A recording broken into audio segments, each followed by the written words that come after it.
Okay, so I'm not a heavy gamer, I don't play games all the time. However, sometimes the most fun I can spend my Sunday evening is to sit down and play some video games. And up until now, I used to do that all the time on my Xbox. However, a few weeks ago, a friend of mine just asked me, which handheld gaming PC should I get?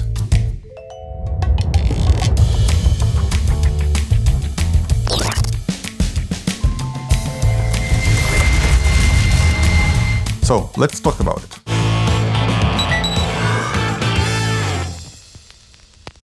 Who are the contenders for this competition?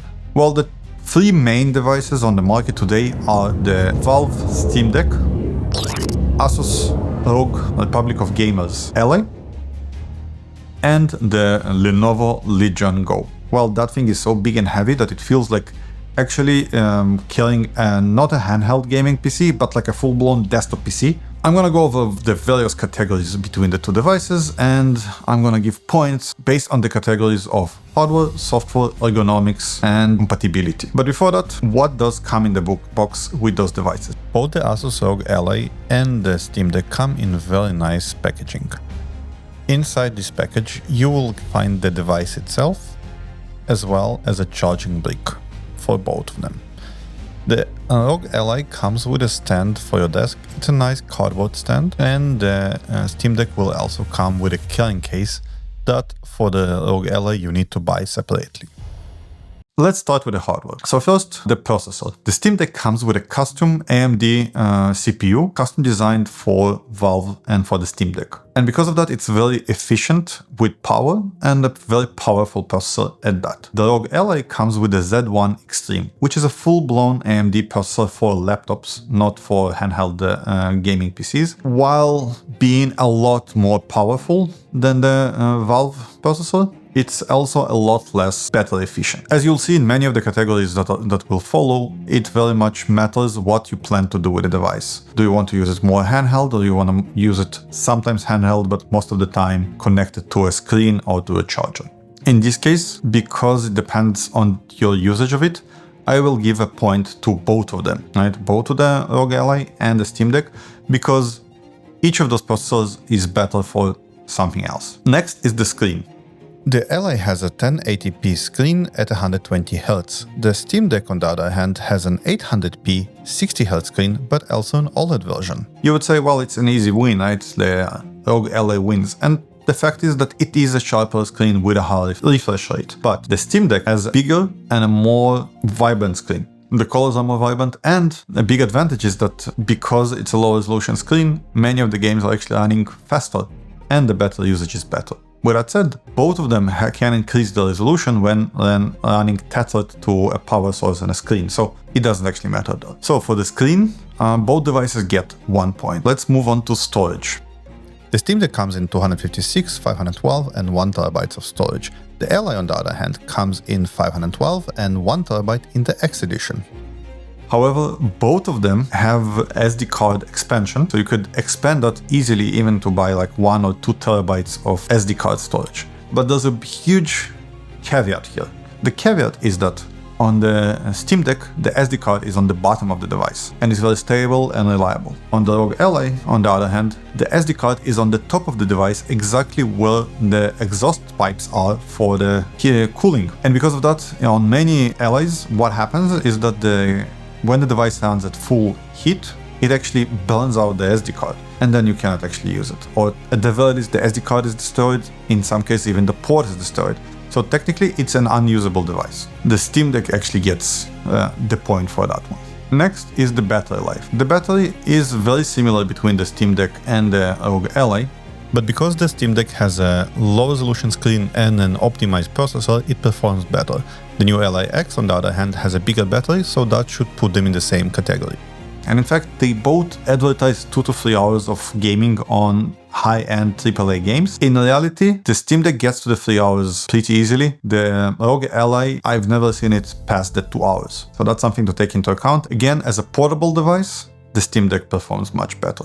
Right, let's move to the software. The ASUS ROG Ally runs on Windows 11, and this is the full-blown Windows 11, custom designed by Microsoft for ASUS, like to be the first version of Windows 11 for a handheld PC. The Steam Deck, on the other hand, runs a custom version of Linux based on the Arch Linux distribution. And Valve have customized it and kind of perfected the experience there. And it uses Steam's Steam Store. There are big advantages to both, but I think there's even bigger disadvantages to the Windows operating system. And hear me out here. Because the Steam Deck runs on Valve's own operating system, they can control the compatibility and they can optimize the experience and they can mark each game if it's compatible or not. ASUS Ally, while running full-blown Windows, the Windows experience has not been tailored to kind of a handheld experience. It means that sometimes it wakes up in the middle of the night for no reason. That happened to me a lot.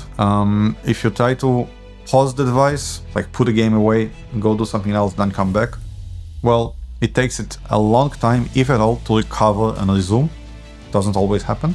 You constantly being pestered by 3 different applications to do software updates for no reason, absolute no reason, and it slows down your games for some reason. So on the Steam Deck, the whole experience is transparent. It's like running an Xbox or a PlayStation, like a full-blown console. So you have one little icon showing like to update the software, and it just kind of runs, and you don't need to deal with it too much. It's kind of transparent. You don't deal with the operating system. On the Windows side, if you need to change a setting, you want to connect on Bluetooth, you want to change the speakers or whatever, well, you need to go to the control center and or like try to tap the tiny little control panel on the bottom.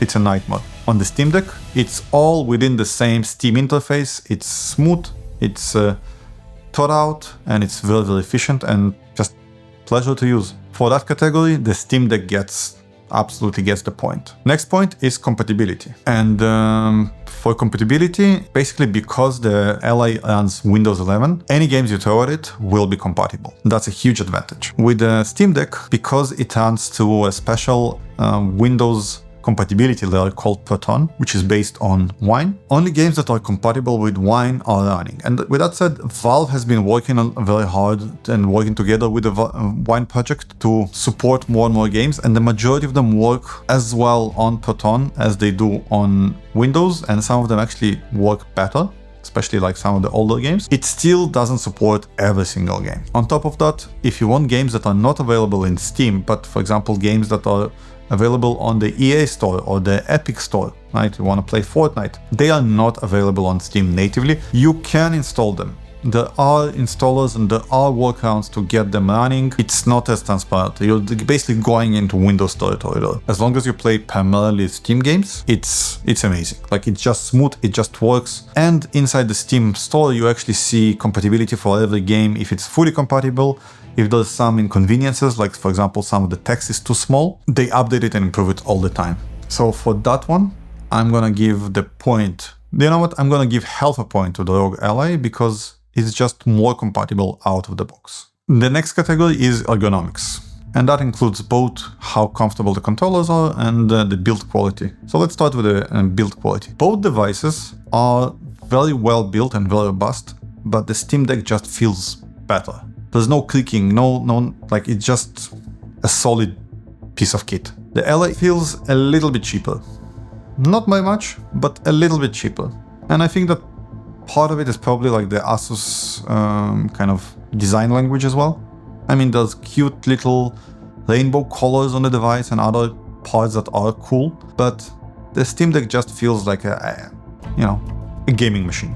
A point to the Steam Deck. Next is portability. And here the ROG Ally wins hands down because it's a much smaller device, it's much lighter device, and it's easier to just throw it in the backpack and it fits in there. You don't need to put it on the side or like, it just fits anywhere. Of course, you can play for a shorter time, but you can play literally anywhere. The Steam Deck is a much bigger device, so it's much harder to put it in a backpack. It feels a little bit more clumsy. And for the portability, I'm gonna give the ROG Ally the point. And that brings me to the next point, controllers ergonomics. Here, the team at Valve has thought of everything. While the ROG Ally controllers feel just like you holding an Xbox controller, the Steam Deck controller has been engineered from the ground up to support all the possible use cases, controllers, and so on. So it has joysticks, it has D-pad, it has all the different buttons. They all feel magnificent, they all feel really well. On top of that, you have the trackpads. And the trackpads, at first, I thought I will not use them I ended up using them all the time because they're amazing for adventure games, they're amazing for strategy games because they basically a much more comfortable mouse, while both of them have touchscreens. And because the Steam Deck is quite a bit larger, it feels much more comfortable to actually hold it in your hands. On the Ally, after a few hours of gameplay, you can feel that your hands become numb because they're so close together and so pressed. On the Steam Deck, it just feels kind of relaxed. So definitely that point goes to the Steam Deck. To summarize, the ROG Ally has the faster but more power-hungry processor, the high resolution, high refresh rate screen, but again, more power-hungry. It's a much smaller size of the device, much more portable, but again, was battery life, and it has the better compatibility because of Windows 11. The Steam Deck, on the other hand, has a bigger device, it's more sturdy, much more comfortable controllers. It has the trackpads that are making strategy games or adventure games a pleasure to play, better OS with more console-like experience, and much better battery life because of the custom processor. With that said, if we summarize all these points, and here's the total, we see that the difference is not that big and it all boils down to two major differences. One is the OS and the other one is the size, which comes with battery life. We'll try to address the first one, the OS, because as part of my research I found out that there are special versions of Linux that you can install on the ROG Ally to make it a lot closer to the SteamOS. There's a few of those that are common. The most common ones are like HimeraOS and Bazzite. The whole experience with the Linux is a lot smoother than with Windows, and it has basically the same compatibility as the Steam Deck. So any Steam the game works, and you can still dual boot, so you can still run Windows for the few things that are not working under SteamOS, and all it takes is just pressing the volume down button when you launch the device, reboot, volume down, and you're in Windows. So that evens the two devices a lot.